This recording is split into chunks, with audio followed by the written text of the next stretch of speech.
ప్రియమైన సహోదరీ సహోదరులకు ప్రభు పేరిట వందనాలు. మీకు మీ కుటుంబానికి యేసుక్రీస్తు యొద్ద నుండి దీవెనలు ఆశీర్వాదములు మెండుగా కలుగునుగాక. ఈరోజు యేసుక్రీస్తు యొద్ద నుండి మీకు బంగారు మాట, దేవుని వాగ్దానము. రక్షణార్థమైన తన దక్షిణ హస్త బలము చూపును. కీర్తనల గ్రంథము 20వ అధ్యాయము 6వ వచనము. రక్షణార్థమైన తన దక్షిణ హస్తబలము చూపును అనగా అర్థమేమిటి అంటే, ప్రభువైన యేసుక్రీస్తు ఈ లోకానికి పరలోకాన్ని విడిచిపెట్టి వస్తాడు.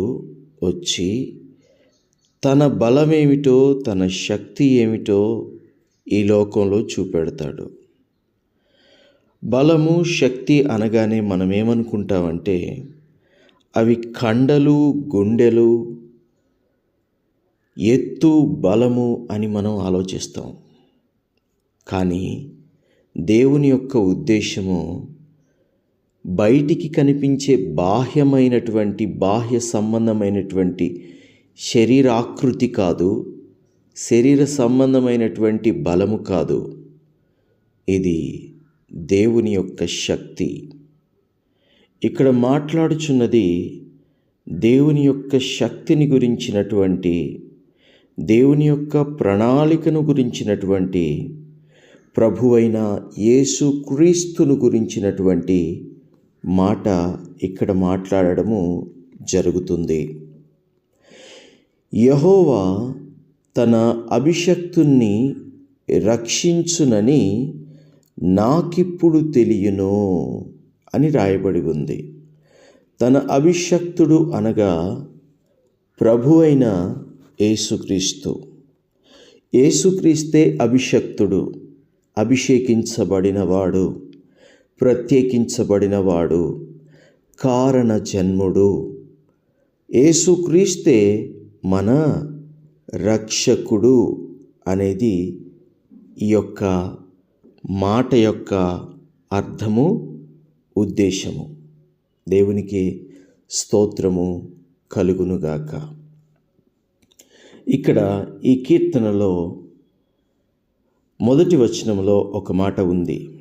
ఎంతో చక్కని శ్రేష్టమైన వాగ్దానపు మాట ఉంది. ఆపత్కాలమందు యెహోవా నీకు ఉత్తరమిచ్చునుగాక, యాకోబు దేవుని నామము నిన్ను ఉద్ధరించునుగాక. హల్లెలూయా. ఆపత్కాలము ఎప్పుడైతే ఆపద వస్తుందో, అనారోగ్యం వస్తుందో, శత్రువు వస్తాడో, శోధనలు వస్తాయో, కష్టాలు వస్తాయో, శ్రమలు వస్తాయో, దేవుడు అప్పుడు ఏం చేస్తాడు? ఆదుకుంటాడు. ఆపత్కాలమందు దేవుడు నీకు ఉత్తరమిస్తాడు. ఉత్తరం ఇవ్వడం అనగా ఏమిటి? దేవుడు స్వయముగా నీతో మాట్లాడి నీకు జవాబిస్తాడు. నీకు ఆ సమయంలో ఏది అవసరమో ప్రభువు తన మహిమతో దానిని నీకు సమకూర్చి, నీ హృదయంలో ఉన్నటువంటి భయమును, బాధను, భారమును, దుఃఖమును, వేదనను తప్పక ఆయన తొలగించి వేస్తాడు. తొలగించి వేయగలిగిన సామర్థ్యము కలిగిన వాడు మన ప్రభువైన, మన జీవము కలిగిన దేవుడైనటువంటి యెహోవా. దేవునికే మహిమ కలుగునుగాక. తన పరిశుద్ధ స్థలములో నుండి ఆయన నీకు సహాయము చేయునుగాక. దేవుడు తన పరిశుద్ధ స్థలములో నుండి నీకు సహాయం కూడా చేస్తాడు. సియోనులో నుండి నిన్ను ఆదుకొనుగాక. సియోను పట్టణంలో ప్రభు ఉన్నాడు. అక్కడ నుండి నీకు సహాయము ఆయన పంపిస్తాడు. ఆయన నీ నైవేద్యములన్నిటినీ జ్ఞాపకము చేసుకొనుగాక, నీ దహన బలులను అంగీకరించునుగాక, నీ కోరికను సిద్ధింపజేసి నీ ఆలోచన యావత్తును సఫలపరచునుగాక. ఎన్నో కోరికలుంటాయి, ఎన్నో ఆలోచనలుంటాయి, ఎన్నో ఇష్టాలుంటాయి. ఆ ఇష్టాలు కొన్నిసార్లు నెరవేరక మనిషి కృంగిపోతాడు.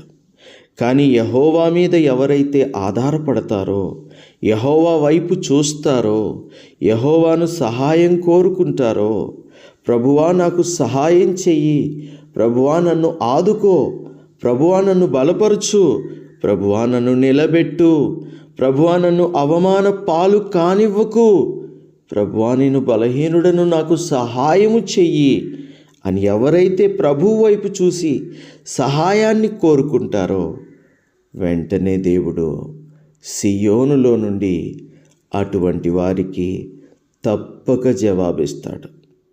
కోరికలను తప్పకుండా దేవుడు సిద్ధింపజేస్తాడు. దేవునికి మహిమ కలుగునుగాక. యెహోవా నీ రక్షణను బట్టి మేము విజయోత్సవము చేయుచున్నాము. మా దేవుని నామమును బట్టి మా ధ్వజము ఎత్తుచున్నాము. నీ ప్రార్థనలన్నీయు యెహోవా సఫలపరుచునుగాక. ప్రార్థనలు సఫలము కావాలి. ప్రార్థిస్తాం కదా మనం అనేక విషయాల నిమిత్తము. ఈ వాక్యం వింటున్న మీరు కూడా ప్రతిరోజు ప్రార్థిస్తున్నారు. దేవునికి అనేక విషయాలను గురించి ప్రార్థిస్తున్నారు, అనేక విషయాలను గురించి దేవుణ్ణి వేడుకుంటున్నారు, అనేక విషయాలకు దేవుని సహాయాన్ని కోరుకుంటున్నారు. ప్రార్థించండి. ప్రతి ప్రార్థనకి జవాబు వస్తుందని, ప్రతి ప్రార్థన ఫలిస్తుందని, ప్రతి ప్రార్థన విన్నపములను దేవుడు ఆలకించి ఫలింపజేస్తాడు, సఫలపరుస్తాడని వాక్యం చెప్తుంది. నువ్వు ఎంత ప్రార్థన చేస్తే, వాక్యం వింటున్న దేవుని బిడ్డ, నువ్వు ఎంత ప్రార్థన చేస్తే దేవుడు నీ ప్రార్థనలను అంతగా ఫలింపచేస్తాడు, సఫలపరుస్తాడు. కాబట్టి ప్రార్థన చెయ్యండి, సఫలము పొందండి. ప్రార్థన చెయ్యండి, సఫలము పొందండి. ప్రార్థన చెయ్యండి, సఫలము కండి. దేవునికి మహిమ, దేవునికి స్తోత్రము కలుగునుగాక. ప్రార్థన. తండ్రి మీకు వందనాలు, దేవా మీకు స్తుతులు స్తోత్రాలు. తండ్రి, రక్షణార్థమైన తన హస్తబలము చూపుతాను అంటున్నావు తండ్రి. క్రీస్తు రక్తమును మాకు మీరు చూపి, మీ రక్షణ ఎలాంటిదో, మీ రక్షణ బలము ఎలాంటిదో తండ్రి సాతానుకు 2000 సంవత్సరాల క్రితమే చూపించారు. దేవా, మాకును చూపించండి. మీరు చేసినటువంటి ఆ రక్షణార్థమైనటువంటి ఆ కార్యము మా మీద సఫలము కావాలి తండ్రి. మేము నిన్ను నమ్మి నీలోనికి వచ్చి సంపూర్ణ రక్షణ బాప్తిస్మము తీసుకున్న రోజున తండ్రి అది నెరవేరుతుంది. దేవా, మేము బాప్తిస్మము తీసుకోవాలి, మేము రక్షణ పొందుకోవాలి, మేము సంపూర్తిగా రక్షించబడాలి. ఎవరెవరైతే బాప్తిజం లేక, రక్షణ లేక, ఇంకా నీ మీద విశ్వాసం లేకుండా ఉన్నారో వారికి విశ్వాసము, రక్షణ లేని వారికి రక్షణ కలిగి నీ చిత్తంలో మరి ముందుకు సాగునట్లుగా సహాయం చెయ్యమని యేసుక్రీస్తు శ్రేష్టమైన నామములో ప్రార్థన చేయుచున్నాము తండ్రి. ఆమేన్, ఆమేన్, ఆమేన్.